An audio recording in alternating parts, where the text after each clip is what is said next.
It is Bond here. I'm so excited for today's live stream. I have been keeping this one a secret this whole time. I think we just learned about who this is not too long before this live stream. But I have a friend, I have a mentor here on the line with us today, the wonderful Shawn Twinge, who I stumbled into knowing you in your world now about 2 years ago. Was that when Art of Email was released, Shawn? Yeah, we released, let's see, AOE came out in September 2021. So yeah, 2 years ago. How did that happen? Right? Yikes. Like, where did the time go? And also, everyone's like, where is Shawn? For backstory, I woke up at like 2 a.m. today because I'm on a different time zone. We're in Las Vegas right now and we live in Toronto. And I woke up and I shot out of bed and I go, I wonder if Shawn's gonna have his video on it all today because I've been a part of his mastermind. All right. There he There's a is. little video. There Seeing me he on is. video adds nothing to the experience. So I Come promise. on. The audience loves it. The audience loves it. But for a year in the mastermind that we were in, that Shawn led, he would always come in and just be audio the whole time. It's like the voice of our overlord. For anyone who hasn't met Shawn, do you want to give people your 2 second, like, or 2 minute, I guess, with all the experience that you bring to the table, backstory of who you are, where you come from, and how you essentially are in this world of sphere of influence? Sure. My background is actually international relations, and I was working in DC in 1996. The people I worked for said, "Hey, we need a website." I said, "Hey, I have a master's degree in international relations, not not technology." They said, "We don't care." So I built my first site in 1996. At the time, it was ridiculous. It was 18,000 pages, all everyone created by hand. I then Hold on, opened an excuse agency. me? Yeah, 18,000 isn't that pages crazy? created by hand? Yeah, it wasn't. It's insane to think about back then. It just that was sort of one of those projects where you don't know that you don't know, and you don't know that it's impossible, so you just do it.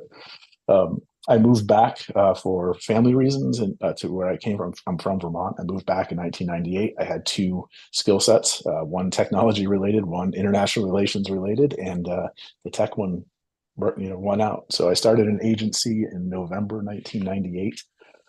I was too dumb at the time not to know that people who wanted websites didn't also need traffic. So I was one of the first users of Google AdWords. Um, Over the course, I stopped counting at about $100 million in ad spend. I've run traffic for over 20 years. I ran an agency for 21 years. Along the way, I did some consulting. Andre and I became friends. I was a customer at first. He and I became friends. We became very good friends. I contributed the paid traffic section of the Sphere of Influence, the 2018 edition. He and I did some consulting for Agora together. I think it was 2019. I released the traffic engine with Andre in 2020. And then shortly after, we had just had so much fun. Shortly after, he said, "Hey, we should do this all the time." So he and I were business partners from April 2020 until January of this year, when he sort of let me know in a moment of, I don't know what it was. It was a surprise, I think, to both of us. But he had something else that he really wanted to do. And he and I are friends first before we're business partners. Like, he's a dear friend and he wanted to do something else. So I didn't want these ideas that I associate with him primarily. I didn't want them to die. I didn't want them to go away. So I sort of stepped in and said, I really want to be a steward of these ideas that he developed, that he and I developed together. And that's what I've done since then. So I've been at this, I don't know, 25-ish years, 26 years, something like that. Learned a few things along the way. I like to tell people that I've made all the mistakes, so I can tell you where the quicksand is. And I've made most of them many times, so I really know where the mistakes are.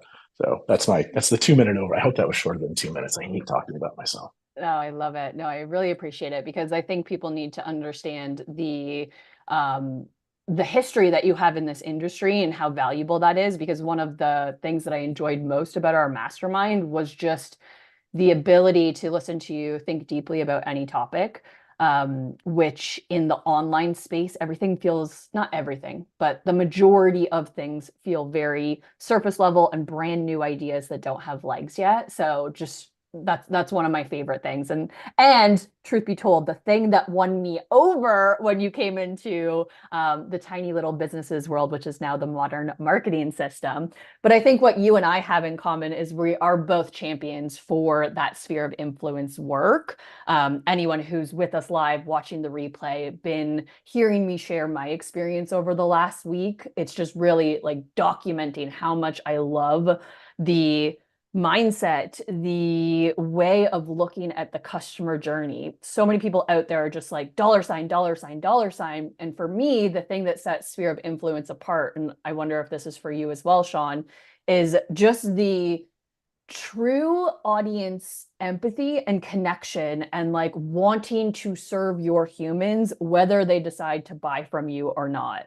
That's like been a guiding philosophy that has served me in my business since I started it and since I stumbled across Andre's work and then since I met you in this world. So I'd love to hear your take on that.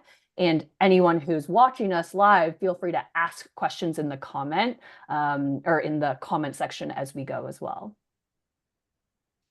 Yeah, I think I can't remember exactly when somebody told me this, but very early on in my career, when I had already opened an agency, and I mean, I just did it truly, just opened the door one day and started getting clients. I didn't know anything about what I was doing, and someone pulled me aside who at the time had run a little boutique agency for a long time, a marketing agency, and I remember sort of how emphatic he was when he said that if you're going to succeed in this business, you need to be able to fall in love with your clients. Really mean it, like Mm. really fall in love. And I worked with plenty of clients. I'm not going to tell lies. I worked with plenty of clients I not only didn't love but didn't necessarily like. They didn't last very long, but there is incredible truth to that. I mean, every single person who is on an email list, it's a person, it's somebody you can sit across from, have a cup of coffee with. They're a real person with real stories and real humanity. And to me, like that's the thing that matters. I don't Yes, I manage to the decimal point when I think about numbers because that's just my nature, but those numbers are Same. people, Yeah. right? And there's a great irony too that I mean you mentioned dollar signs before. There's a great short-sighted irony among most internet marketers focusing on the dollar signs. You know, and Dean Jackson is the person who's first told me this. He told me this, and we were at Copy Chief Live in 2019. It's a speakers dinner. We were just, I mean, talk about an experience just sitting next to Dean Jackson, and he starts riffing, right? And he has since said this publicly many times, so I'm not speaking out of school here. But Dean's worked with some incredible, like he and I are buddies, but Dean, just everybody knows him as Dean, so that's how I know him. So when he had looked at his clients' data over massive amounts of data over an incredible scope of clients. And what he found is that of the people who became customers within a 2 year period, so not leads, of the people who bought within a 2 year period, only 20% of them bought within the first 90 days of first contact. Right? So when people talk about the like, oh, if you really want to make the big money, you got to push, push, push. It's like bullshit.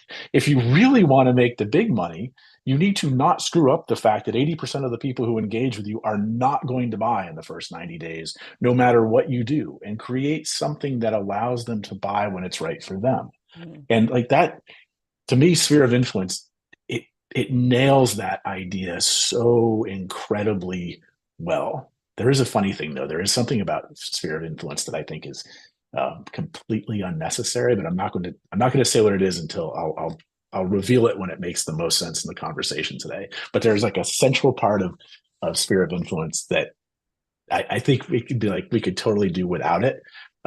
And not affect the whole thing, but I don't want to ruin the surprise yet. So I'll do that later. I'm literally just sitting here laughing, like, of course you're gonna open loop us. Anyone Oh, of that course, I'll knows the open work loop. over there, you're just gonna open loop us all day, and we're gonna sit here being like, God, damn it, I Oh, wish you would Andre and just I tell would me right open loop each now. other all the time, and it becomes like it becomes part of the craft, but it also becomes, the open loop creates energy.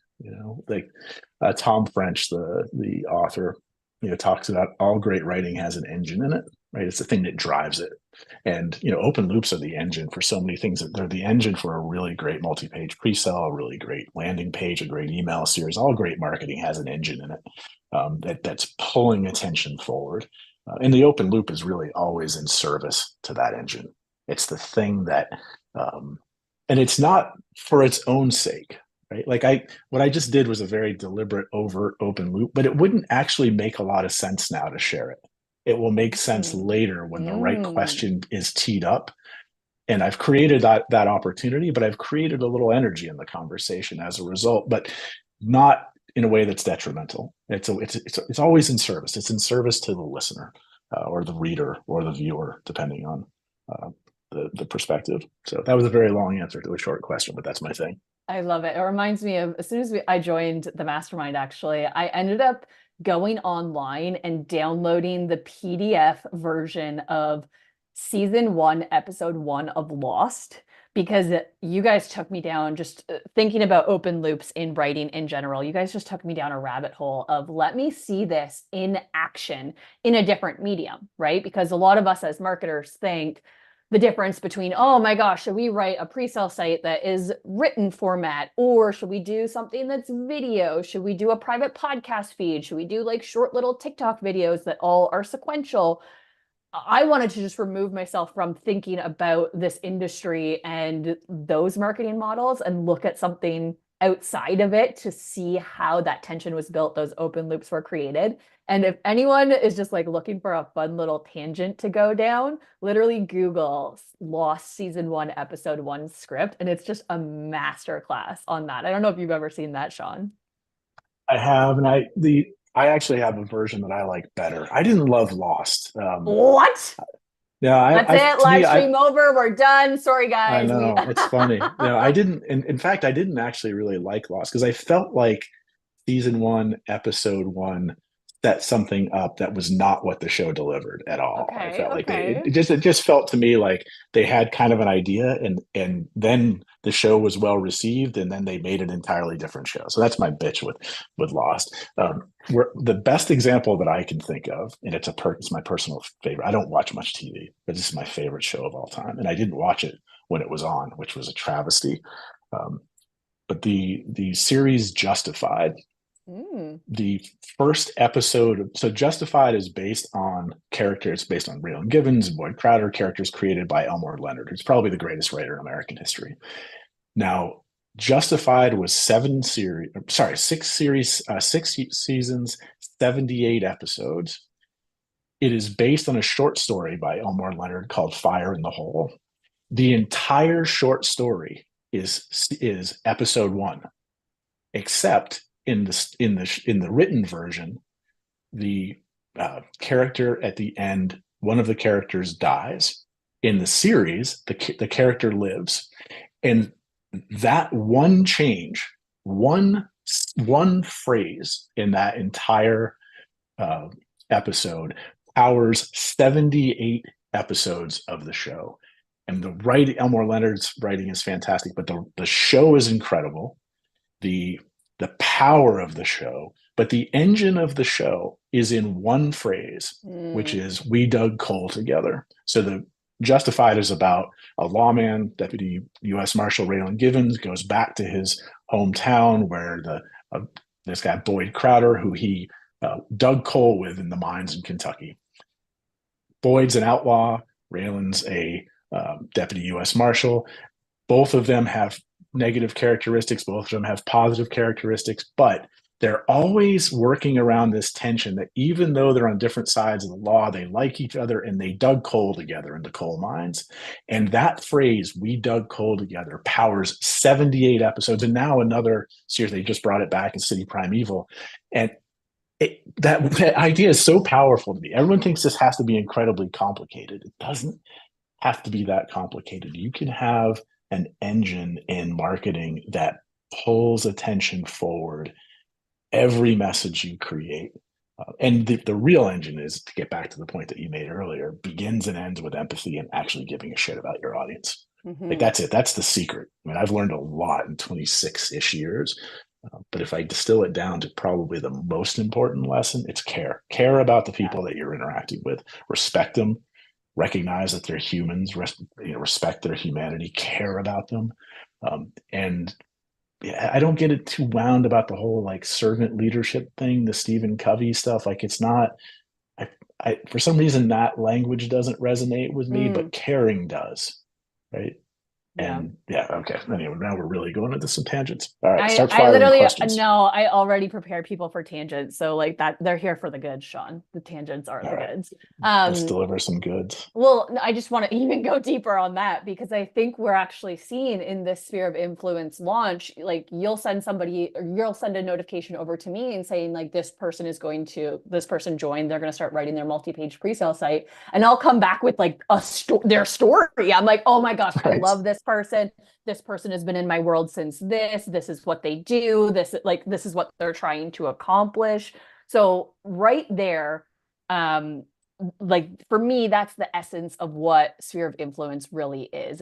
It's knowing your customer deeply. It's then taking those conversations and those intimate moments that you've had with all these beautifully unique humans on the internet and using that to inform your writing.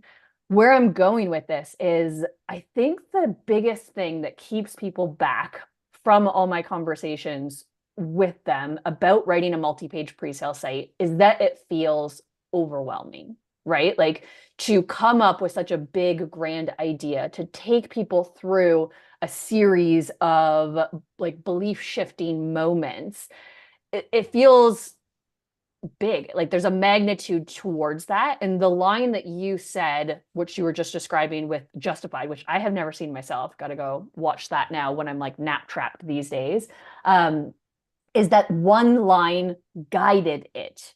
So, do you have any advice for those people who are feeling overwhelmed looking at the macro view of what the sphere of influence, essentially like skeleton, could look like?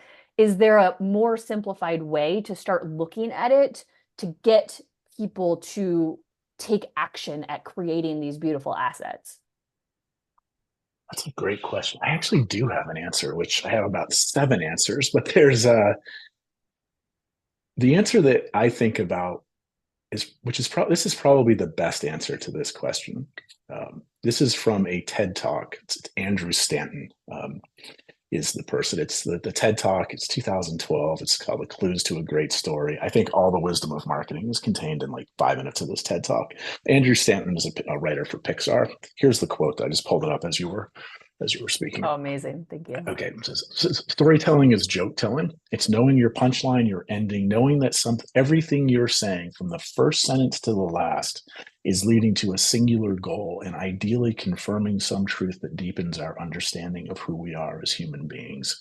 We talk about a mic drop quote, but here I'll show you the example in action. I did this recently. If anybody who's listening was at Copy Chief Live in Nashville, I apologize because I'm going to do the same magic trick I did there. Um, is it okay if I swear? Is that okay? Your audience is going to be I'm okay. okay with it. I'm okay with it. I do Okay. it a lot, This so don't worry. all right. Well, this joke doesn't work if I don't swear. So Perfect. I'm going to tell you a joke, and then I'm going to tell you why I told the joke, and it's going to be the answer to your question. So a 5-year-old and a 7-year-old decide that they want to learn how to swear.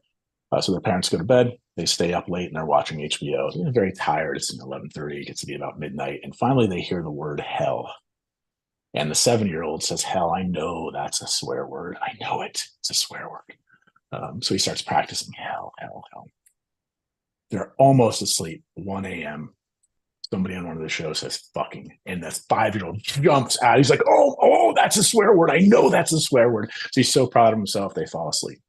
Next morning, they get up, getting ready for school. Mom's gone to work. Dad's there, kind of groggy. He's got his first cup of coffee. He's making breakfast for the kids. Looks at the 7-year-old, rubbing his eyes, and he says, what would you like for breakfast, son? Kid looks at his brother and kind of gives a little nod or whatever, a little smirk. And he looks back at his dad. He goes, oh, hell, Dad, I'll have some of those Cheerios. And the dad just gets like this stern look, walks over, puts his hand on the kid's arm, lifts him up, walks him to his room, trying to compose himself, explains to him on the way, we don't swear in this house. This, brings him in, says he's going to have a little time out in his room, shuts the door, composes himself, walks back, looks at the 5-year-old and says, all right, how about you? What would you like? He goes, I don't know, but I don't want those fucking Cheerios. Now, The reason that whole thing worked, the reason jokes work is I knew the punchline. Yeah. Right. So everything I said before it was in service to the punchline. And that's the secret of sphere of influence. That is the absolute, it's the secret of all great marketing is that what most people do is they tell the punchline first. Think about how, and the punchline is usually that there's something that you want to sell them. So think about what most offers are. You get to something like, this thing is incredible. Do you want to buy it? And you're like, well, wait a minute. Like, talk to me a little bit first. What are we talking about here? Why would I care about it? What does it do for me? What, first of all, what, who am I and who are you and why are we having this conversation before you sell me something? So if you think about good marketing is, and when I say it's telling a joke, I don't mean it's ha ha ha, we're being funny, we're fooling people. I mean it's the structure, the architecture of a joke, is that your marketing is leading someplace, and the superpower that you have is you know where you're going in advance and they don't. That's what makes jokes funny. That's what makes really good marketing. When you get there, you're like, oh, of course. This is why the PLF format, the product launch format, used to work so well. Is before the 10,000th time you saw the fourth video appear and there was an offer, you didn't know. Like, I actually got to participate in Jeff Walker's very first launch as a, I guess technically it was, yeah, technically it wasn't his first launch. He had done something to his list, but he did Rich Schefren's launch. That's actually where André and I met, which is weird, back in like 2005 or six. But back then, when you didn't know that there was such thing as a launch and like all these things were happening, and then somebody revealed that like there was a thing you could sign up for, you're like, oh, no way. Well, now everybody's like, oh, here we go, video one. Yep, there are going to be two more videos, and there's going to be a thing, and so we tune it out. It's not a joke anymore. It doesn't have the energy. So what we're doing with sphere of influence, but I think sphere of influence teaches better than anything else, and I don't say that lightly. What it teaches better than anything else is how to think about your marketing so that everything that you're doing is in service to something that happens later that is in the person's best interest when it arrives. And because you know that, makes it really, you're getting back to the open loops. Everyone struggles to write an open loop if they do it deliberately. But if you know where you're going, you will create open loops the entire way because you already know where you're going, right? Like, it's no different than two people having a great conversation where you think someone says to me like, oh, that reminds me of something, but go on, I'll tell you in a second. Well, that's what human beings naturally do. But marketing, when it feels contrived and deliberate and like I'm pushing, step by step past objections, who the hell wants to do that? Who wants to experience that? So that's the first answer to your question. There's another answer too if you want the other answer. Yeah, I've got to find the other answer though. Okay, perfect. So I'll go on like a little question. side tangent for a minute because Yes. I have a friend, Tessa, who is also, she's basically my accountability buddy in this world now. I had talked on our first live stream this week when I was writing Sphere of Influence, how I had somebody going through that process who was also writing a multi-page presale site. But Tessa and I, we're Voxer friends, and we have been in this world for the last 2 years, essentially together. And for me, open loops, building tension, all of the elements that happen when you sit down and practice the craft of marketing just becomes so natural in conversation over time. And on I think it was on Sarah's live stream this week, we chatted briefly about everyone is just looking for like the quick, how are we going to get this thing launched tomorrow and get the dollars rolling in?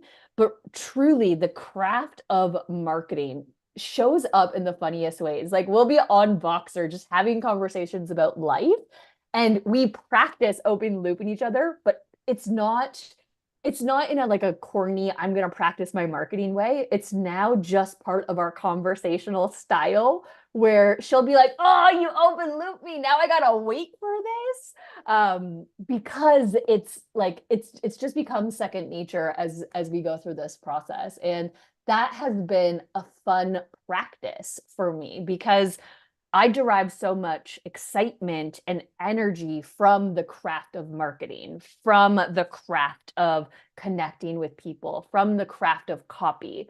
The way that I think of the industry as a whole is I'm really here not to just be like a flash in the pan, but really show up as a steward of the ideas that are trying to come out of me. And those ideas happen when I'm like constantly in connection and touch point with the beautiful humans in this ecosystem that I've created right here. So it just happened, like they just happened to come out the more that I put them into practice. Yeah, and I think really good marketing is one of the reasons we named our onboarding series the Emergent Marketing series, is that I think really good marketing is emergent. It's not deliberate. Yeah, there can be great marketing that's deliberate. Some people can do that really well. For me, I need to let the muse show up, and she needs to find me working. And often when that happens, like magic happens. But if I really try too hard, like if somebody Mm. saw me actually working, I mean, first of all, it would be laughable because it's just I'm entertained the whole time. Usually, sometimes it's like a knife fight, but I think what people would be surprised is I don't have some sophisticated wireframe with all the things that I'm going to do and say. Sometimes it's funny. Sometimes people after an email campaign will send a like review. They'd be like, "Okay, here's what I think you did," and it's always Stop, amusing to me that's because yeah, fun. because I'm like I look at it, I'm like maybe I have no idea because I wasn't doing it. I was allowing it. Like that when I'm at my absolute best, and this isn't some weird woo stuff. It's the craft. I mean, it's allowing things to come through that kind of make sense and being willing to get rid of the stuff that doesn't. So yeah, it's I of course know Tesla and adore her too. So hearing you talk about that interaction it's always fun. Let me add to my previous comment though, because I Perfect. think this is another resource. Tom Bilyeu over at Impact Theory interviewed Les Brown. That interview is an absolute. It is such a masterclass. I didn't know before I listened to it. I didn't know who Les Brown is. Um, I there were times during the interview I was crying. I was driving on the first time I wrote, I was driving down the road. I actually pulled over on the interstate to take a note because I was so affected. I've listened to it so many times. I recommend it all the time. Um, Here's the quote that I think is partly in the answer that you asked earlier. It's two actually. So first thing he said is, I love this. Never let what you want to say get in the way of what your audience wants to hear. That's such a brilliant insight. But the way he then expanded on it. This is how he explained what he meant, which I love. Ask them, listen to what they're telling you, then craft and create a story out of your experiences and things you've observed and learned to begin to allow them to see a vision of themselves differently than what they had in when you came. Orchestrate an experience. If information could change people, everyone would be skinny, rich, and happy. Just that's all of it, right? So in getting back to the question that you asked, it feels overwhelming. You sit down, you're like, oh my God, what am I going to do? That's the wrong way to think about good marketing. It's the wrong way to think about sphere of influence. Like if I knowing what I know, like how would I go through sphere of influence? I would go through the entirety of it. I wouldn't do the two bonuses on traffic. Forget about those. I would go through. No one should do the paid traffic modules in sphere of influence anyway. But if they're in your audience, they should do your stuff, and it makes way more sense. So ignore all of that. Go through the core training of sphere of influence, start to finish. I maybe take notes, but just let it wash over you. Um, there are parts that are going to absolutely blow your mind. The part where Rich Sheffrin talks about it's like a 45-minute video from the Big Idea Boot Camp. Just staggering. But just experience it one time. Don't try to write anything. Then go back, maybe pull out a few things. And the first time through, you could pull out a few ideas that resonate. That's fine. You're looking for the things that kind of jump off the page at you. The big lesson that you're internalizing as you go through it is that you are reverse engineering a chain of beliefs that when somebody believes those things, whatever value you've created to share with them feels like an obvious yes. That's the whole experience. And that's when the work begins. And the work isn't writing. And I think that's the people who struggle most with sphere of influence try to write after they've gone through it or when they're in the middle of it. Don't do that. Feel. Think, yes, but feel. Imagine that you're the person who steps into your world. Imagine how he or she feels when they that point of first contact. Are they frustrated? Are they curious? Like whatever it is, write the words down. But feel those feelings. Ask people, if you have customers, you have people in your office, ask them like what they're trying to solve, what the opportunities they hope to gain. And I don't mean the surface level stuff. You're looking for the things underneath the surface level, right? Like somebody may come to you and say, I'm trying to figure out a way to systematize my business. Okay, sure. Why? Well, I want this to be true. I want to work that. Why? And eventually you get to that fifth and sixth layer where it's like, I'd like to not wake up at 3 a.m. every night feeling like a complete failure. Oh, now we understand each other. That's what you're trying to uncover those things, because you're trying to take somebody on a journey where, knowing what you know, like if they knew what you knew, they would reach the same conclusion that you've reached. That's actually something from what I think is one of the most profound parts of Sphere of Influence, which is Rich Scheffrin's interview. I'm stealing his idea, which is the journey that you're taking somebody on is all of the things that you've learned along the way that have contributed to your view of the world about the topic at hand. So what you wrote with the Bro Marketing article is exactly that. You looked out in the world and you're like, you know what? Here's what I think right now. But rather than just tell you what I think right now, I'm going to show you how I got there and why I think this. And when somebody goes on that journey with you, they end up in the same place that you end up. They think like you now, right? And what an amazing way to take somebody, the right person on the journey, by the hand and lead them step by step to how you thought about something and why you've reached the conclusions that you've reached. Because if somebody believes the same thing, when you offer them what you've created in response, it's perfect. It's exactly what they would want to do next, because it's what you did next when you learned these things, right? It all just makes sense. All right, I'm gonna get all wound up here. So ask another question. I can't hear you. You're muted. I can see your face, your lips moving though. Perfect. There we go. I was going to say, please get wound up, because I'm sitting here, I'm experiencing the moment when I was going through it. You describing this has articulated that experience, that journey, that sitting down. And I remember the moments of where I was when I let myself feel those things. And until now, there weren't words to explain that. I was in a hammock sitting at my family's cottage, like thinking about my clients so deeply, thinking about the people that just kept sharing the things that they were getting stuck with, frustrated with.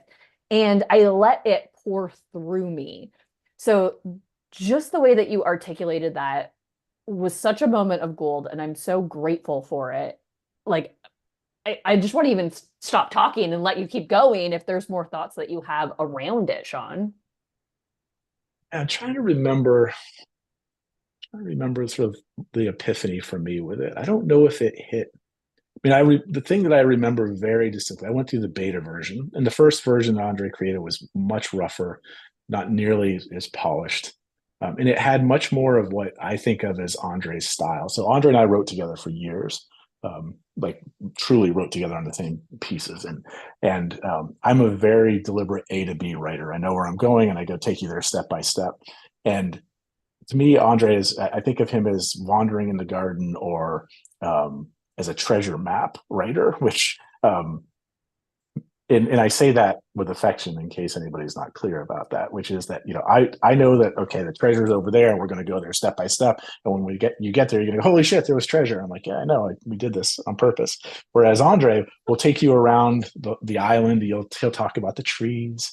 Like, oh, look, there's water over there. And this is a neat spot. This reminds me of a book I read. And then eventually you wake up next to treasure. You're like, holy shit, there's treasure here, right? Very different experience. And the first version of Sphere of Influence had much more of what I think of as that of André's sort of true writing. And I was always André's first reader when we were business partners. I mean, he would write something, I would read the very first draft, and he would read the first drafts of my writing. So there's an intimacy there. So I think that first version had more of that quality, which was actually harder to follow.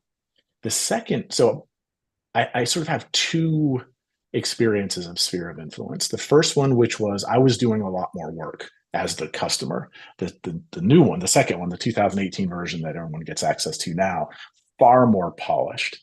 And my memory of that, it's less clear. What I think leaps out of sphere of influence for me as a sort of this collective memory. Now I'm going to tell you that I'm going to close a loop. This is why I'm hesitant here, because I'm going to close the Yes. loop that I opened earlier. So I'm going to have to open more loops later. I will. Um, um, Here's the thing that was my huge epiphany. And this is, I don't know that Andre would disagree with this. I mean, he and I have talked about this. I don't think he would disagree with it, but I think he would probably, he would take a different perspective on it than I do. I don't think sphere of influence really is about a multi-page pre-sale at all. Oh, okay. Right? This is the thing. I think Andre's brilliance was that he gave everybody something to do to learn the principles that he was talking about. I don't care about the something. I mean, I love multi-page pre-sales. I wrote a ton of them for clients. I still love when somebody decides to test one and they're like, this is never going to work. You know, our CPL is terrible or whatever. And all of a sudden they look at CPA and AOV and they're like, oh my God, this is incredible. I'm like, right. So I like that feeling.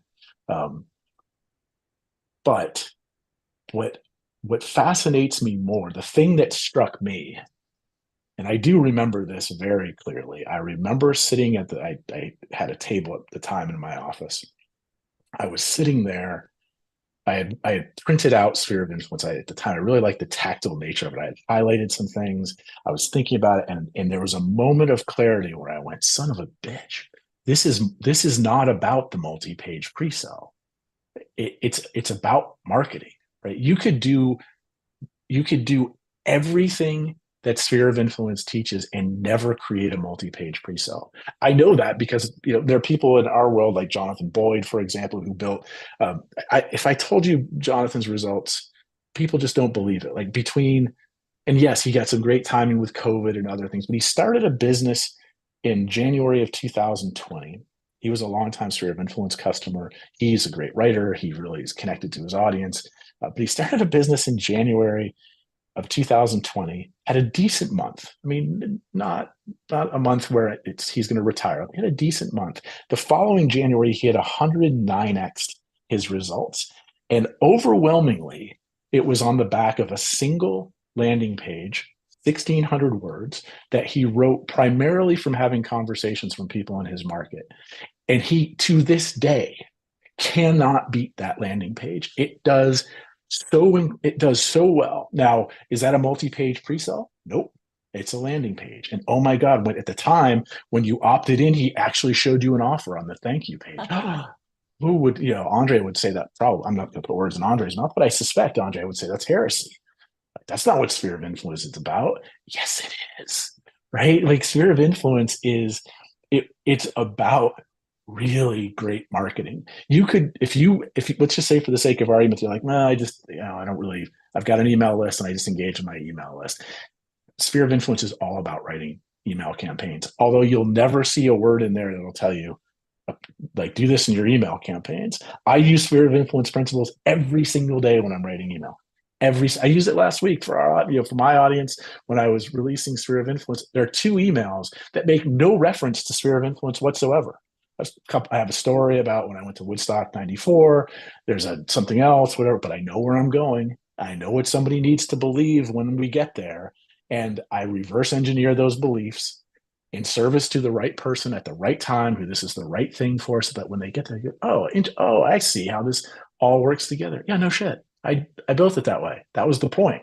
Right. So that to me is the secret that's we've never really discussed too much publicly about sphere of influence, which is, yes, if you want to write a multi-page pre-sale, you will absolutely learn how to do it. It's incredible. It can transform businesses, as you know.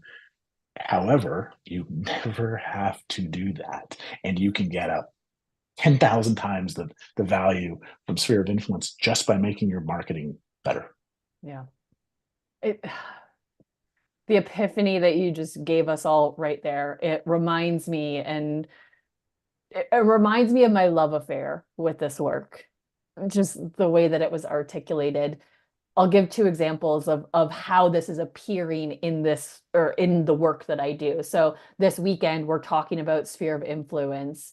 And I've had people in the inbox literally reach out and thank me for advertising to them, thank me for bringing them into my world through the bro marketing article, through all of the storytelling that we're doing, through the times that I pop into the DMs and have conversations. They bought Sphere of Influence and literally thanked me. They're like, I am so glad you ran those ads. Like, I'm so glad I'm here. I'm so glad I'm in your world. Thank you for letting me buy things. And that just feels so good to me at the end of the day, to be able to do this for a living. Like, that amazes me. The fact that we wake up, say things on the internet, write things on the internet, show up to the process, and what? This is a career now? Right. My mind is blown from all that. Yeah, and Oh one my of the gosh. things I never do is I never try to sell lifestyle stuff. I've always steered away from that because I don't. I'm in my heart of hearts, I'm a craftsman. I mean, Same. I I love really the resonate with craft. that. Yeah, I love the craft. Um, income that I create from it is an emergent property of doing the work.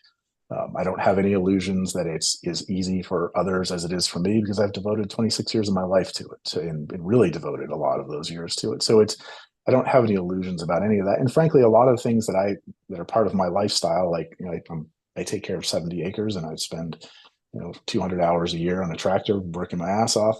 That's stuff that people aren't going to want to do. But what is fascinating to me about sort of the Swiss Army knife nature of sphere of influence, or of just rethinking marketing, like from really focusing so much on a customer, is it creates so many things that are valuable that people don't often associate with business, right? Like the conversations that you mentioned. It is really, really enjoyable to have a conversation with another person who likes something that you've created. Like Totally. it's nice. Or when someone sends an email and says, I enrolled in X course, I did the work, and I got this incredible result, and like you can feel like their excitement about it. Like there is no dollar sign to put on that. It's not the right currency, but it's at least once the bills are paid, it's probably more valuable. And that's the thing. I think maybe that's the way to think about it. Like sphere of influence, if you really take the principles to heart, rework your marketing as a result, do the work. I mean, you've got to do all those things. It's not magic. It's not, you don't push a button and stuff appears. It's none of that bullshit. But if you do the work, you get the result. Like there is a obvious financial impact, right? You will generate revenue. As you have shown, thousands of others have shown, of course, right? But what's fascinating to me is that beyond the point at which there's money creates marginal utility, meaning like the extra dollars don't really positively influence your life, the other stuff still does, and it doesn't have marginal utility. Like I don't enjoy the 10th person whose life I've improved their feedback less than the first one. Right? And it's a really fascinating situation. Like, because most things, when you get a lot of it, as you get to the more and more and more, it becomes less impactful. But for me, when people reach out and they're really excited about something that I've either brought to their attention, or they like something that I've written, or something really resonated with them, I don't get diminishing utility from that. I get my joy increases from Yes. that, and that's a hard thing. And I get it. People who are listening to this going, "Hey, great, sunshine and unicorns, love it. I want to put money in the bank." I understand that. Like I'm not. Wow, I mean, I've had lean years in business plenty of times. I know it sucks. I grew up poor. I know that sucks. Um, there was no silver spoon lodged in my mouth when I started my business. I had to be financially viable in the first month. I get all of that, and I'm not diminishing any of that. And if that's what you want out of sphere of influence, hell yeah, it'll do it for you, all day, every day. The You do have to have a little faith, though. This is the thing that is counterintuitive, and it's funny to me because I've spent so much of my career in a second decimal place accuracy attribution world where I had to show results. I charged my clients a lot of money, and I had to show that the money that they were spending was coming back with friends. And when people first get exposed to sphere of influence, they're like, wait a minute, you want me to make it harder for people to sign up? Like Right. harder for people? And I'm like, yep. And they're like, it doesn't make sense. It truly doesn't make sense. You have to suspend some weird disbelief. And if you focus on the wrong measurements, like I can't tell you how many times people have come to me and say, oh, my cost per lead went through the roof. I'm like, are you in the lead business? Because if you're not, I don't really give a shit about your cost per lead. What I care about is what is your cost to acquire a customer and your average order value in 90 days. That's all I care about. And then look at LTV. I mean, like three numbers you can, and I know you like to use ROAS. So, ROAS too, you just have to look at the right numbers. And when you look at those numbers and you dial in a multi-page presale or a two-page, which technically is multi-page, or just a single landing page, it's fine. Don't let Andre hear that I said that, right? Like when you get that dialed in, the numbers will stun you. Right? Yes, your cost per lead will suck, but the numbers that matter, you'll be stunned. I've seen this happen so many times. People scratching their heads, like, how is like this doesn't make any sense? I'm like, I know, but when you take a step back and you go, well, of course it makes sense, right? I mean, of course it does. When you filter out most of the people who are never going to be your customers anyway, and you don't pay for their attention, what do we think is going to happen? Well, we think it'll cost more to get people whose attention we have, and they'll be far more valuable to us in return. Oh, right. That's exactly the kind of business that I want. So sphere of influence is funny in that way. It seems radically counterintuitive until you hold it out at arm's length and go, well, of course, that's the only way to do it. It's the only way that makes sense. Yeah. If traffic were 5 cents a click, we'd be having a different conversation, right? I remember those days. I wrote about this the other day. I remember what it was like to buy really high quality search traffic on Google for 5 cents a click. Like, that was great. But guess what? Those days are gone. They are never coming back. And when traffic is really cheap, when the quality is high and traffic is cheap, a strategy that emphasizes quantity over quality makes perfect sense. Right. So the 2% conversion rates, the buy as much traffic as you can, all of that made sense when traffic was cheap. Traffic's not cheap anymore. And so many people are still selling strategies that work in a model that assumes traffic is cheap. Sphere of influence, and it's funny because Andre has never run a dime. I mean, I think he did run a little Google traffic. He's really never run paid traffic, yet he still intuited that it was quality that mattered far more than quantity. That was a brilliant, brilliant insight on his part that emerged from. I don't know how that emerged, because he overwhelmingly at the time his traffic was organic and affiliate traffic, yet somehow he saw that truth, which is just, it's a profound insight. Now all of us are subject to that truth. There is no more cheap traffic, or if you find it, it's worth exactly what you're paying for it. So, okay, now I'm really going on tangents. Affiliate traffic in and of itself is paid traffic. It's just you're not putting it into the Facebook auction. You're putting it into somebody else's. I've said this a million times. There is no free traffic, because the moment you understand that you're paying for traffic with your time and your energy, I mean, we can pay for traffic with three things: time, energy, or dollars. Yeah. I like paid traffic because it's easy. I can spend money instead of time.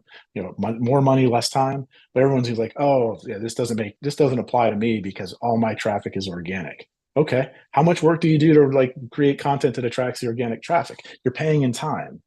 It's just sort of misplaced precision around thinking about it. So yes, all traffic costs something. Yeah. And to focus on the signal and let the noise go do something else, that to me, that's the only strategy that makes sense now. Well, I think we can apply this conversation to a question I just got in the inbox right before the call that was asking, what's the difference between the metrics from a multi-page presale site and an evergreen webinar? And I'll give you my quick synopsis of what it was. I said, you'll pay more per lead to put people through a multi-page presale site. In my own, I have paid anywhere between $30 a lead to $100 a lead. But the quality of those leads, right? We're creating better prospects. The quality of those leads far outweighs any evergreen entry point that I've ever run for clients, because I actually don't have that in my own business. So if you are playing the list growth volume game, it might make sense to do that webinar. If, like me, you want to go deep with a smaller group of people, that's why the multi-page presale site made the most sense for me, even though it was more expensive for the paid traffic. What made up for that is essentially the virality, the shareability, the ability to connect with people so deeply that they refer it, that they come back to it. I've had people in my world share that they've had it bookmarked for literal years before they ever ended up joining my paid offer. And that shows me, like, I don't know if people would have the same experience if they had a webinar, right? Like it's very much a different medium. So do you have any I'm going to like, say something else yeah. blasphemous in a second here. I pray to God Andre is not listening to this, because he would just he will hunt me down André, are and you choke. here right now? He will hunt me Busted. down and choke me out when I say this. There is absolutely no reason in the world you cannot create the world's best webinar with sphere of influence. Oh, okay. There's I no, like there's, this. because I mean, if you think of, and actually, if you think about like what's a great webinar, like, Cliff Atkinson's book Beyond Bullet Points, one of my favorites. It's a monster tome. It's brutal, but it's the whole idea of, and Nancy Duarte created a book on, I can't remember what its name is, but around using the structure of story in presentations. That's what Beyond Bullet Points is about. Is it, rather than create a bullet point presentation, blah blah blah, you create a story using 3-act structure to pull somebody's attention forward to the conclusion that you've reached with your PowerPoint. Okay.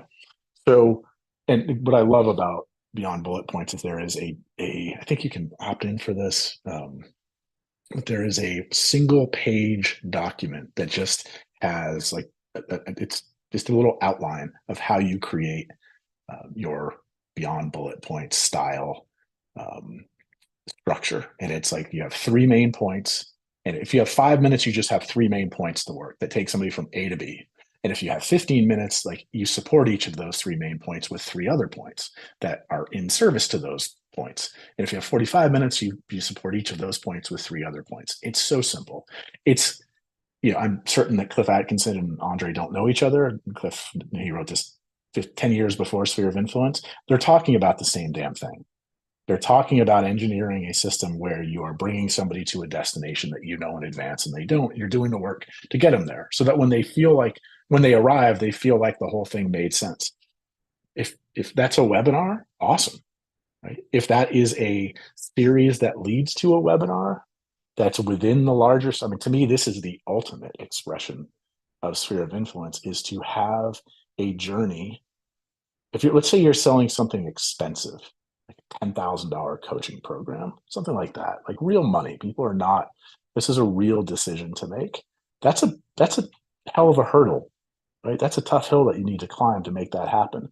I could see a Facebook ad that frames the larger conversation that's going to have, so that when somebody steps into that frame, and I'll give an example of that in a second. So you frame the conversation in a Facebook ad, which is essentially the first page of your multi-page pre-sale. Right? Then they hit a landing page. Let's say it's 2 pages, so it's technically a multi-page pre-sale that continues the conversation that started in the Facebook ad, builds on it, creates the aha, the epiphany, builds a few things, and then brings them to the second page where there's a decision point. Move forward or don't. No bribe, no lead magnet, no bullshit. Just if what you've heard so far has your attention, here's what's next. Here's where we're going next. Great. Maybe they get 3 or 4 emails, still building beliefs, still working up to an inflection point where the next thing is, okay, if you've made it, and you're not saying this overtly, but this is what you're thinking. I guess you could say this overtly. If you've made it this far, we need to spend a little time sort of together where I can go deeper in some of these ideas. So I've put together this, it's whatever, 35 minutes, 45 minutes. I've recorded this, call it a masterclass, call it a webinar if you want to, whatever it is. But I've put some thoughts together that really goes deep on these 3 topics. Here's where I'm going to cover. Here's why it matters. Like that becomes its own mini consumption. Why would you want to participate series within the larger narrative of your marketing? And then they get to that, and then you're building beliefs. You're not selling them there. You're building beliefs in the spirit of sphere of influence, entirely textbook sphere of influence, in a webinar, my God, Andre's going to absolutely kill me. Because this is the thing, and this is, if there are very few lessons that I've learned over the last 2.5 decades that I think are always true. Mostly what I've learned is probabilities. You can stack probabilities in your favor. There is one thing that I have learned, which is everything works and nothing works. And what I mean by that is any strategy you've ever heard, whether it's Russell Brunson yammering on about the 2 comma club funnel, this, whatever else, in some markets with some people and in some situations, that works exceptionally well. And you can take every single idea that somebody used successfully and try it someplace else, and it doesn't work at all, because it's not the thing that you're doing that's causal, right? It's more than that. It's the matching how you're doing your thing to your audience, whether or not you're authentic and they can tell that you're being authentic, that you've actually walked the walk before you offer. Like, all of those things go into it. So that any example, and I'm trying to think of an example that might not work, but there are very few examples of marketing tactics, marketing business models that I don't think you could improve with the principles and sphere of influence. I'm pretty confident that I'm very confident that's true. Somebody out there is smart enough to come up with a what about such and such, where and it's like, okay, if it's not ethical, right? No. But I can't think, and I've seen a lot of them, but I can't think of really any marketing business models or any business models in general that don't get better when you think about your customer first and take your customer on a journey that leads to conclusions where you're the right solution for their needs because you've earned that right. I can't think of any examples. So I don't even know what we're talking about now. That was a lot of fun. So thank you. Right. I love these tangents. Patricia just said that she's just going to have to create an evergreen webinar using SOI then to sell her 10K coaching program. And she also just said, mean, truly, I can't think of a reason why it wouldn't work. right. Right. And partly it's because we bring baggage to the webinar, because a bunch of D-bags have used webinars like jackasses. That's right? where like, I was right. coming from. Right. And so in some, but imagine how refreshing it would be if somebody cared about you and took you on whatever, over 3 or 4 days, took you on a journey where really met you with empathy and really explained to you that the things, like, helped you name the things that you were feeling, right? Like, gave them names and said, hey, you're not alone, right? Like, it really treated you well, right? And then said, okay, here's the thing.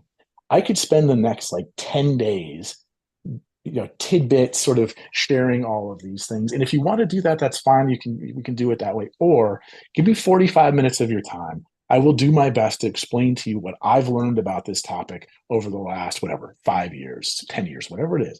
Give me 45 minutes. At the and if you're going to sell at the end, tell them at the end, yes, you'll have an opportunity to buy something, but that's not what it's about. What it's about is that I want you to understand these things that I've learned, because I think that by itself is worth your time. And I'm not going to ask your time unless I give you something that's at least 10 times more valuable in return. Excellent. Then you actually create a webinar that does that. You're like, okay, here's where we are. Here's where we're going. To get there, you need to understand these 3 things. Right? And obviously, I'm not writing copy here. I'm just kind of doing the idea. And here's the first one. And here's why this is true. Here's how I know it's true, or why I think it's true. Here's how my experience supports it. Here's why I think it's meaningful to you. Great. Understand? Good. We're nodding yes. Perfect. Let's go to the next thing. Awesome. Now, and we're just building those beliefs. Then we get to the end and say, listen, if you're ready right now and this sounds perfect and you want to move forward, then this is what it looks like to do that. If you don't, no problem at all. We're going to keep talking about this because I want you to really understand it. So tomorrow you're going to get an email from me about this thing. Watch your inbox for it. That's marketing with humanity. That's actually giving a shit about people. Who cares if there's a webinar? The tech is agnostic. The methods are agnostic. It's the principles, right? Like that's what sphere of influence. I think that's the magic of sphere of influence. That's where everything changed for me when I went, oh my God, if I ran my business based on these principles, then hold on. I do have another open loop, because there is something in sphere of influence that's incomplete. And it actually chaps my ass that it's incomplete. So if everyone sticks around like right to the end, I'll tell you the incomplete part and then how you can complete it. Because this really gets to the I'm guessing that there are people who are listening to this conversation who hate the idea of selling. I hate selling myself. Um, and it really gets in the way. And there's something in sphere of influence. There's a foundational part of sphere of influence that leaves out the antidote. And I'm going to tell you what the antidote is, and you can go find it. You don't have to purchase sphere of influence. You can go find the entirety of it without doing anything with sphere of influence. But you have to wait until the end of this conversation for me to tell you that. I hope. I may just blurt it out before then. I've got to make a note to do that though. I know. Okay, The fire antidote. your next question. Right near the end, everyone needs to write the antidote in the comment section here. Shawn, I wish you could see these comments blowing up. People are really getting a lot of insight and value from this perspective. I'm going to take a shift, just some quick technical elements for people who are making the decision if writing a presale site or going through sphere of influence to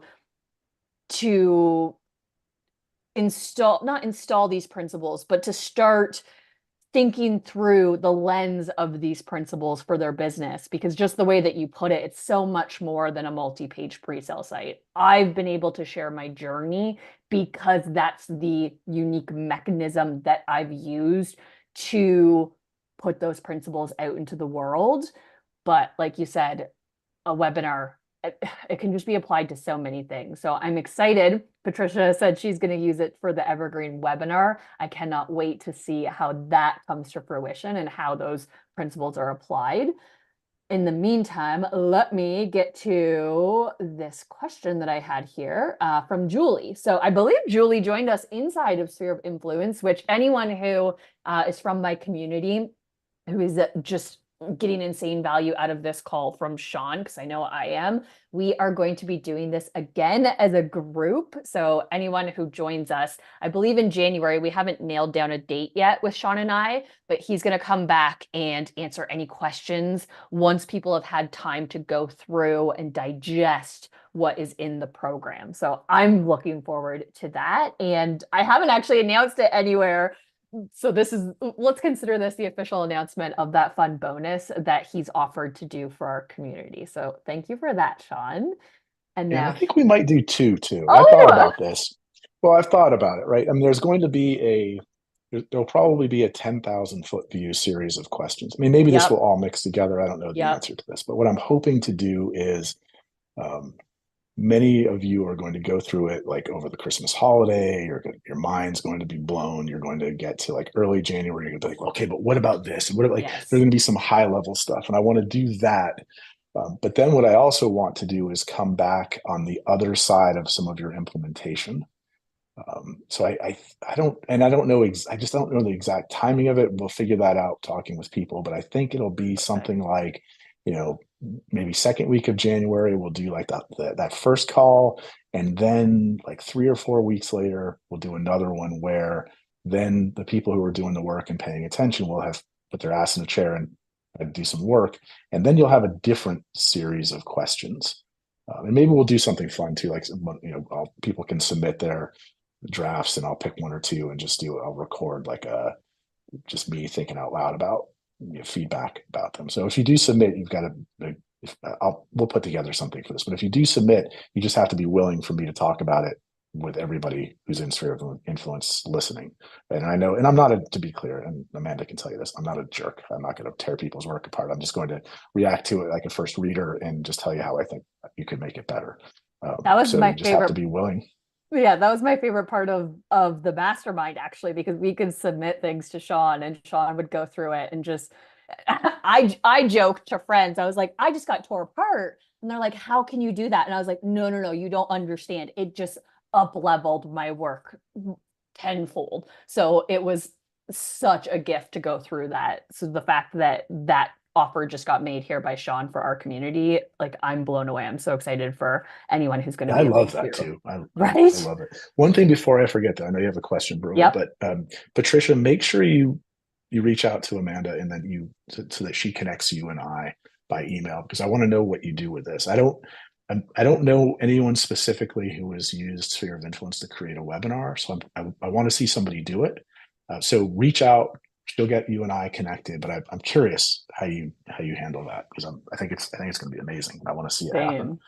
Same. Okay, perfect. So Julie, I believe she's already inside a sphere of influence. She said, do you find a specific type of offer works better than others at the culmination of a multi-page, a low ticket group coaching, one-to-one hybrid? Like, let's just talk the mechanics real quick. That's a good question. But I think there are a couple of answers to this question. One is, I think good marketing is congruent, meaning that if you take somebody on a journey, and let's say it's 4 pages of a multi-page pre-sale, and you're really doing the work, and then somebody, and so you've presented a significant problem, and it's something that they care about. They continue to get to the end.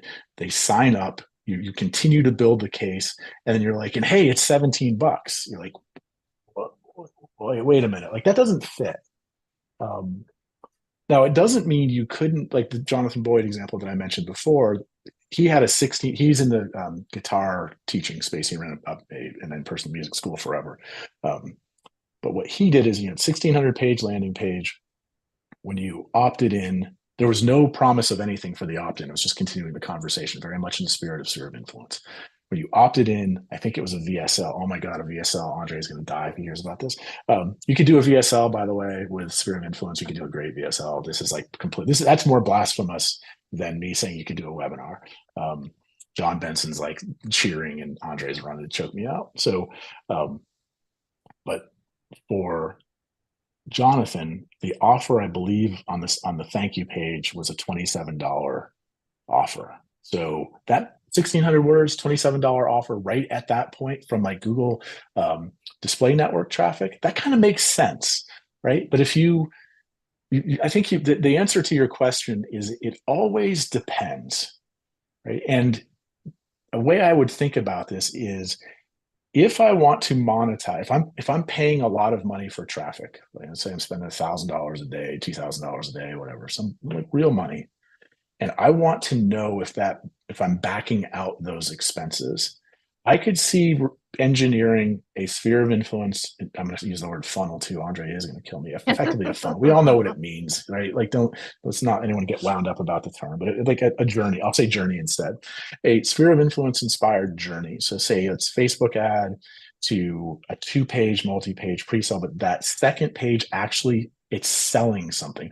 More blasphemy, right? Maybe it's not an opt-in. Maybe it's actually selling something that's like maybe it's a masterclass. Maybe it's a paid webinar. Actually, it's like $27, right? Because I want to back my traffic cost out early to get a sense of, is this traffic? Now, I'm not done at that point. I still need to look holistically at everything, but there's no reason I couldn't do that structure, right? And maybe, maybe then like they buy and there's like 7 days of email and I'm sending them to what's actually my core offer, and I give them the $27 back if they take. Like, there are all kinds of ways to structure this, but they're all built on the same principles, which is I'm not trying to overcome objections along the way. I'm trying to reverse engineer the sense of inevitability by focusing on the belief somebody has to have to say yes at different points of the journey. And it's you don't need to say yes nearly as much to spend $27 as you need to spend $2,700 or $10,000. So most of the answer to this question is you need to figure out, have you done the work to deserve them saying yes at that point? If it's yes to an opt-in, have you done the work to earn their trust and their interest at that point? If you haven't, go back and do the work to do it. If you're going to ask them for money, have you done the work at that point so that what you're asking for feels like an obvious yes to the right people? If the answer is no, go back and do the work. But that's really, we're moving those points around. If you imagine just a series of dots as touch points, we're moving the dots around so that when we are asking somebody to do something, We've done the work to deserve it. So if I'm asking you to click on a Facebook ad, I damn well better have done the work to deserve your attention for what comes next. If it's a multi-page pre-sale and there's a continue button at the bottom, I damn well better have done the work in that to make you want to go to the next page. If I ask you for your email address and I want a real legitimate email address that gets your attention and shows up in your inbox, I better have done the work leading up to that before I ask for it. Like that's a big part of sphere of influence to me, is to recognize that it is my responsibility for you to have an easy yes, not yours to just hope in blind faith that I'm right. Like I take that responsibility very seriously. Hey, I mentioned framing earlier. I want to give you an example of framing. Perfect. This is from a customer of ours, Jonathan Baker. Jonathan is a cycling coach for elite cyclists. And André and I we had just had a conversation with him at some point, and he was asking us actually oddly enough about sphere of influence, and he wanted to create a Facebook ad, and we were going back and forth, and he wasn't sure what he wanted to put in the ad, and finally he just got irritated with both of us. He was like, "Listen, if you want to go faster on a bicycle, there are only three things that you can do. You can reduce the weight, you can improve your aerodynamics, or you can generate more power. Reducing the weight is really expensive, right? Because you spend a lot of money for a little loss of weight. Renting an aerodynamic, like a wind tunnel, and actually getting the benefits from that, really expensive, very low effort. If you want to go faster on a bicycle, the third option is where all of your leverage is, which is generating more power. And I show people how to generate more power on a bicycle." Excellent, right? Because once I hear that, and then I step into that frame, the frame that I step into is there are three ways that you could do this, and two of them don't work. And the thing that I'm going to show you is the only way to actually do it in a way that makes sense. And then it was like a 7-day journey where then he revealed that he had like a coaching program X amount per month where he would send you specific plans for your training. Makes perfect sense. And the moment you step into his frame, you are stepping into his view of reality. I think really good Facebook ads that lead to multi-page pre-sales or single-page landing pages that are sphere of influence inspired, anything that's inspired by sphere of influence. I think that first touch point, whether it's the first page or if you're using paid traffic, that's Facebook, whatever it is, an email, it sets the frame, and that everything that follows exists within the logic of that frame. And as long as you don't deviate from it, as long as you don't say, like, if Jonathan later said, well, there's actually a fourth thing, but that's stupid too, and let's go back to what I was talking about, I'd be like, whoa, wait a minute. No, wait, there were three things. We mean there are four things, unless there was a deliberate reason to do that. Okay, that's framing. Keep going. I love that example. I'm trying to think of my own framing from the moment that I posted it on Facebook. The words are not going to come through. It was like the way we do Facebook ads is changing. Full stop. There's one line that I'm missing from it, but in that moment, they're like, "Oh, things are changing." And then I took them to page one, where it's like, "Here's what's not working. Let me take you through the journey to show you what is." And that's a perfect example of framing. Perfect. Like, here's everything that's not working. Take everything that everybody else is teaching and put it in the bucket labeled no, right? I mean, it's brilliant, because then you become, this whole category of one thing. Like, how do you become a category of one? Well, you look at how everybody else is solving the problem that your audience wants solved, and show why that makes no sense, and put them all in the same bucket. That's like, yeah, this doesn't work anymore. And then show them something new. Well, it doesn't get better than that, right? Now you've got to keep reinventing that, because people will then come in and do this Totally. very similar thing. But as long as it's true, right? I mean, I did some framing earlier when I say I think in probabilities instead of absolutes. Well, that's a frame, right? I'm not going to tell you there's one thing you can always do that will never fail. It's not true.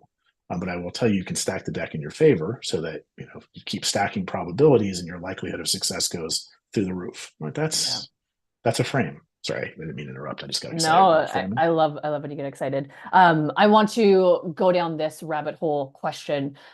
My audience is fill in the blanks. It's related to the question right before we just had the bicycle example. And I don't know if they have the interest, time, patience, etc., for the time that it takes to go through this journey. For me, the answer links back to what you just said about you haven't done the work if you're not pulling them forward. You haven't done the work if that next step isn't the next logical part of the sequence. What do you say to people who think my audience of blank, I don't know if this is for them? I think there are some rare examples where sphere of influence, it's not sphere of influence. It's the structure of the process can get in the way and slow things down. There are not a lot of examples, but somebody searches for emergency plumber, emergency 24/7 plumber, or emergency roof repair, don't send them to an opt-in, right? Like don't do that, right? Someone's told you, like, hey, I got stuff's going wrong. I just need an 800 number, right? Who do I call? However, at that moment, that person is probably looking for at 3 or 4 different options, and of those options, there are probably 1 or 2 things that they need to believe to be true before they choose one. For example, they need to, let's just say for the sake of argument, it's emergency plumbing services, right? When somebody searches for that, they don't want an opt-in. They don't want a multi-page pre-sell.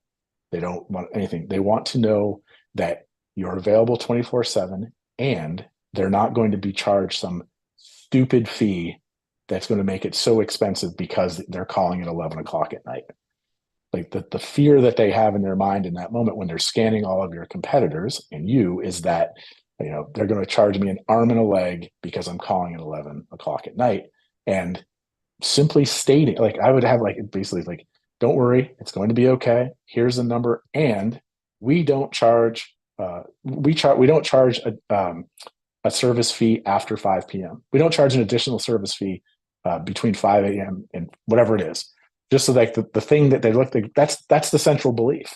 That's straight out of sphere of influence, right? Now, does sphere of influence teach you how to do if you're a 24/7 emergency plumber, how to do like your marketing? No, but it's still the same idea, right? It's just, what does somebody have to believe before they say yes to what it is that you have to offer? If somebody has a leaky, like their hot water heater blew up and it's leaking everywhere and they don't know what to do, they need to believe that you're going to be there as fast as possible, and you're not going to charge them an excessive amount relative to your competitors.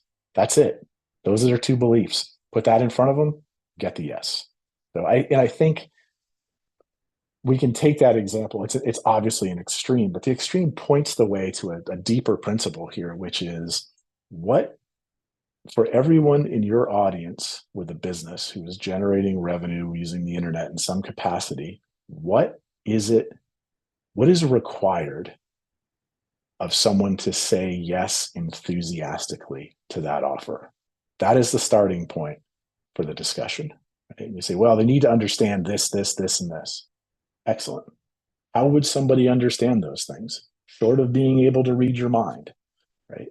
There's so much of sphere of influence. This isn't specified anywhere, but I think about it as being like customer training, right? A really good multi-page pre-sale is basically, I'm going to explain to you how to be a really good customer before you decide to do that, right? Not like, I'm going to try to convince you to be a customer and then realize, oh shit, I put out the bait for fish that I didn't want to catch.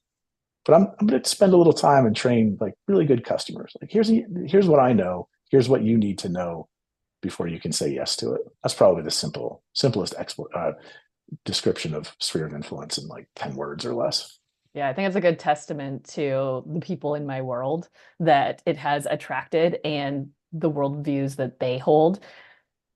Just, again, it's crazy that I get to do this on the internet. Just show up and help people and serve people and bring people like Shawn to you to answer all these incredible questions. And I know your time and your expertise is so valuable, Shawn. So thank you for bringing it to our audience.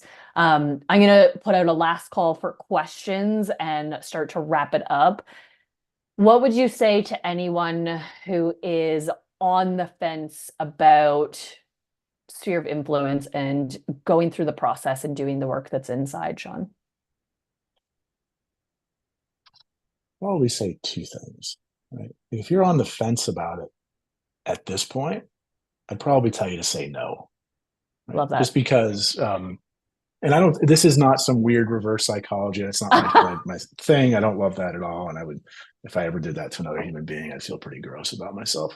What I mean by that is, there's no illusion that there's some button you're going to push inside sphere of influence and André GPT is going to spew forth for you this incredible thing that's going to transform your life. That's not how in my experience, that's not how life works.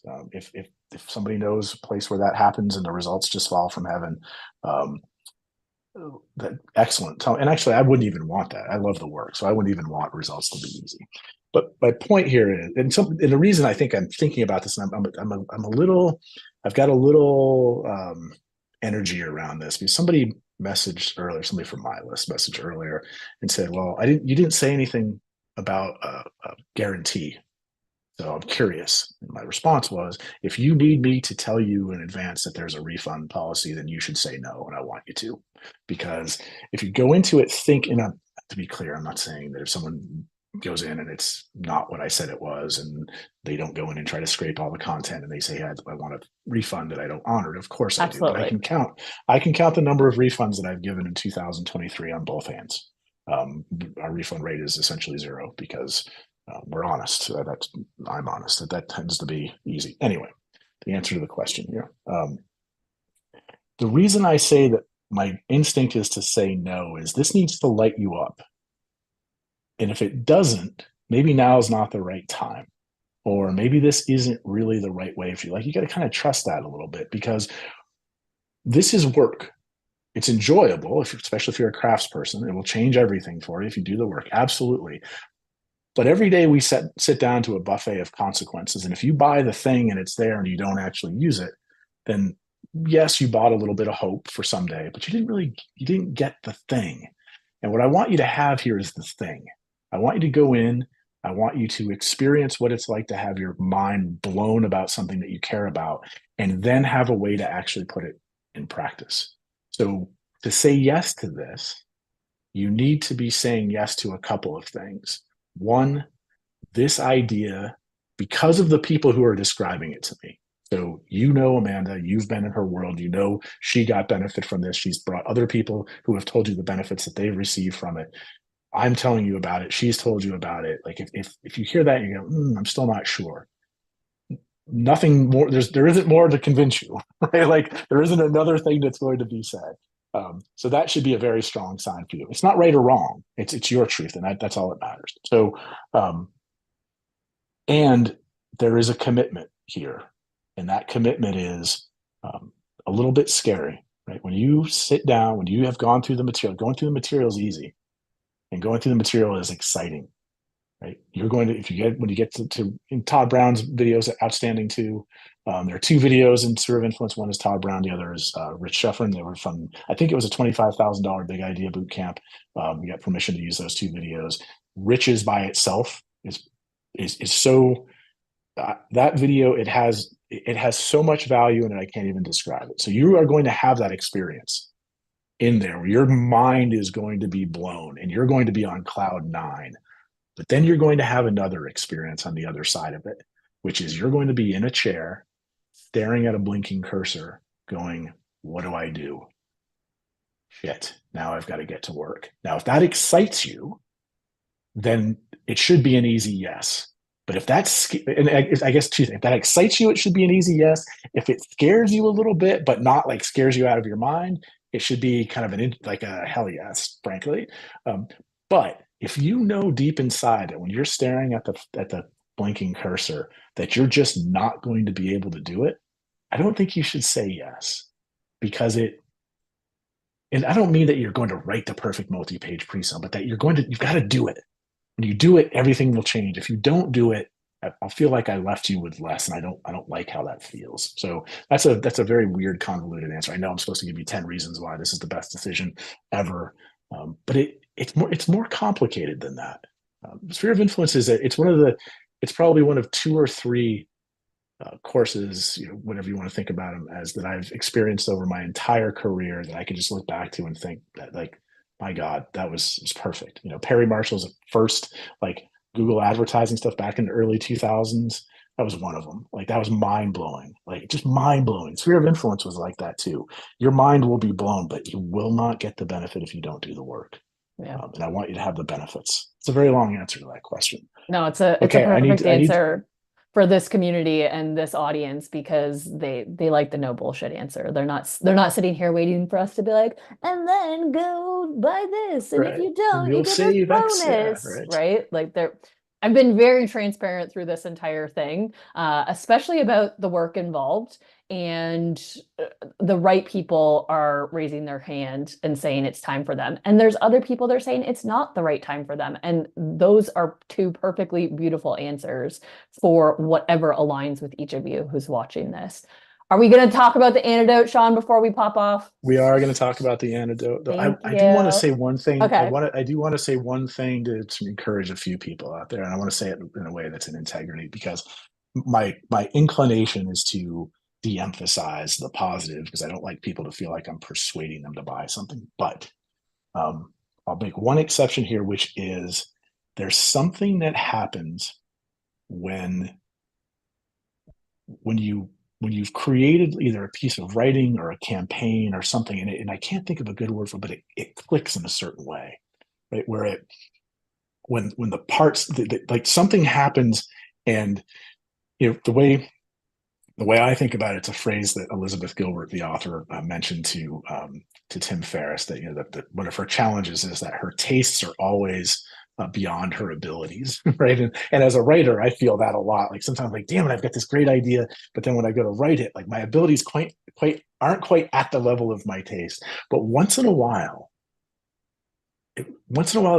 that's not true. Once in a while, we create something where our ability, like what we did, and you can think of it as the muse, you can think of it as putting the work in, whatever it is. But once in a while, I create something and I look at it and I go, son of a bitch.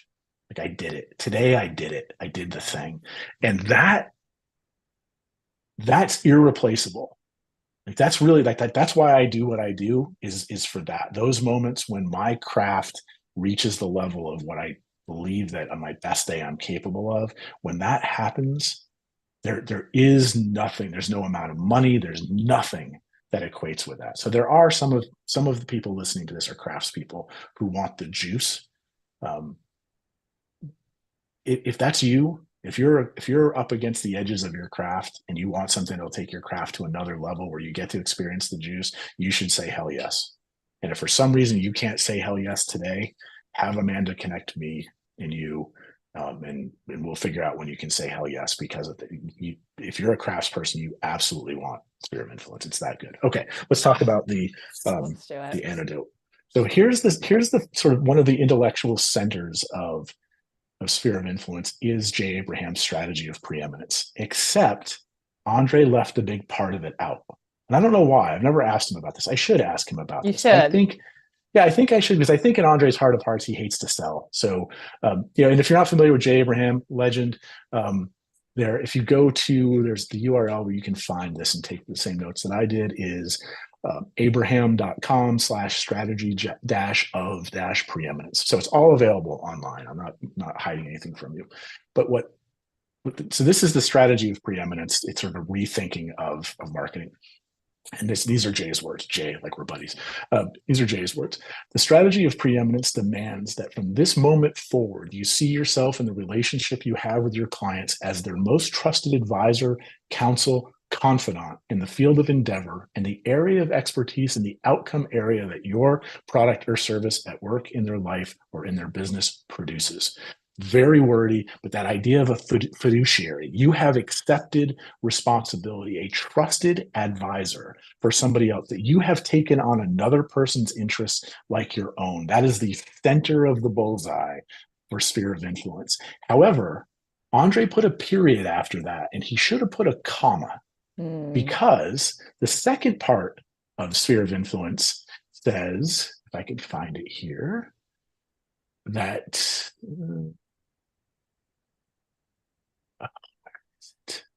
what was that website again? I'll write that out just as you're. So it's abraham.com/strategy-of-preeminence. So the second part, and I just know this, it's so much part of I won't read the quote. I'll just tell you what it is. You can hear Jay talk about it, which is, when you take responsibility for another human being as a fiduciary, as their trusted advisor, one of the things you can't do is allow them to buy from you in less quantity, less like amount, less breadth, less whatever it is, than is in their best interest. It becomes this ethical, moral, if you, and I trust that your audience has, if you have created value for people in the world, it becomes an ethical, moral responsibility to get that value in the hands of the people who can benefit from it.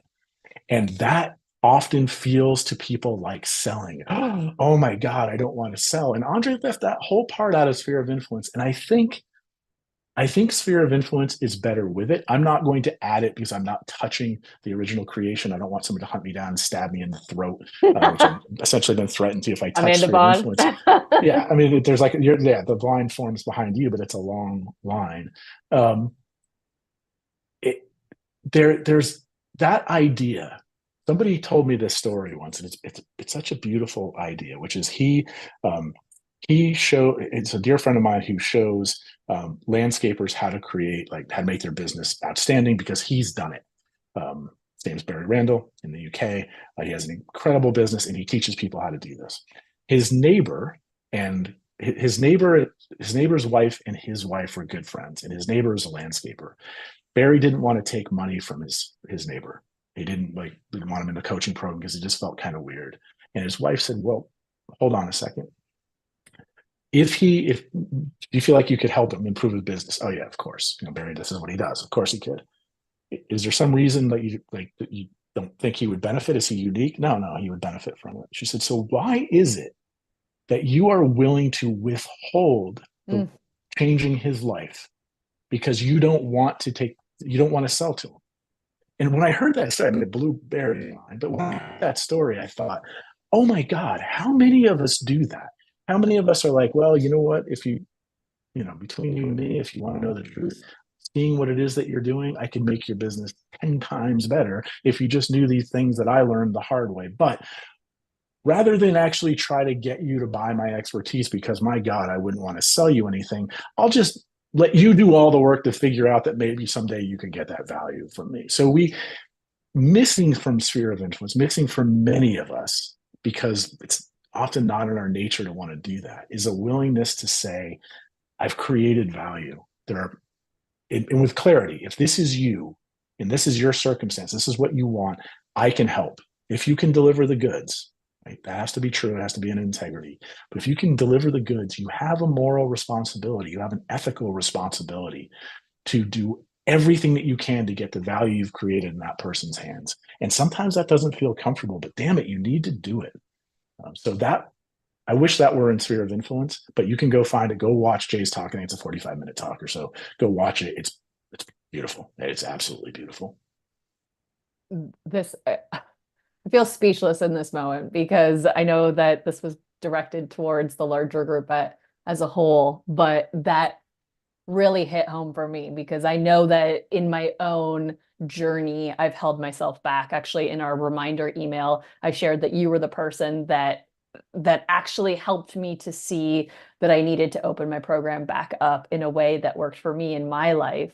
Because like sometimes I'm like, I go the complete opposite. It's like, well, I don't want to sell at all. Like, let me just help for free. Let me just add value to this world. And there's such a beautiful balance that can be struck between showing up and adding value and creating containers for humans to get results faster because we have the true expertise. And I think it was Sarah's live stream, the copywriter who helped me with the bro marketing article. She talked a lot about being a true expert, right? Like bringing that expertise to the world. And really through this entire conversation, you've made me personally realize that just going through this process has been such a gift. And I can use that to remind myself to continue to put it out there, right? Like if this has happened for me once already, it can happen again. I just need to think in probabilities. Is that what it was? Think in probabilities, That's not in right. absolutes, and But just continue think about the stacking it absurdity, along. though, right? Think about the absurdity of what you just said. It's and we all do this, which is like you spent a lot of time to learn what it is that you know that is exceptionally valuable to other people. You put it together in a way that people could understand, could follow, could implement, and could get profound results. And then one day you were like, nah, you can't have it, right? And for all the right reasons, right? And it's like, Mhm. okay, well, that sucks, right? Like, because if I'm a person who is out there who could benefit from that, who whose life could be better knowing what you know, not being able to get it, not knowing that it exists, not having you offer it to me, not having that opportunity costs me something. My life is worse as a result. And that's terrible. And that's, I think, a lot of people listening to this conversation are going to realize that that's them. Maybe they created something last year. They're like, nah, I'm not sure this is my best work. And it's not as fancy as it should be. And there's this and there's that. Would it help another human being improve their life in your area of expertise? Then withholding it is taking something from them, right? Stop doing that, Yeah. right? Share, what is the Marion Williamson, whatever her name is, like, share your light with the world, to give people permission to share theirs as well. Like, I'm butchering the quote, but it's a beautiful quote from the Yeah. movie Coach Carter has it in there, and it's a beautiful scene. But like, that's ultimately what we're all talking about here. Like, the selling part, the traffic, like, all those are mechanics of a really beautiful thing that happens when somebody cares enough to learn about something, to understand something, to make it understandable to others, and says, here, for the simple exchange of this thing we call currency, you can have an insight into the wisdom I worked hard to get. What a beautiful thing. Right? What an absolutely beautiful thing. So I hope everybody who's listening to this, who has something that's collecting dust in the digital archives that could help others, put it out there. Send an email to your list, whatever it is. Put that out in the world, because people's lives will be better as a result. I think we just have to end it there. That was so beautiful. Thank you, Shawn, for your time. If anyone else has any questions, feel free to hit me up via email or the Facebook page, and we'll get them answered. I love and appreciate every one of you, and I love and appreciate you, Shawn.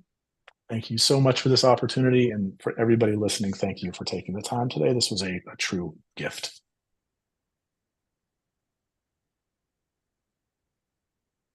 And I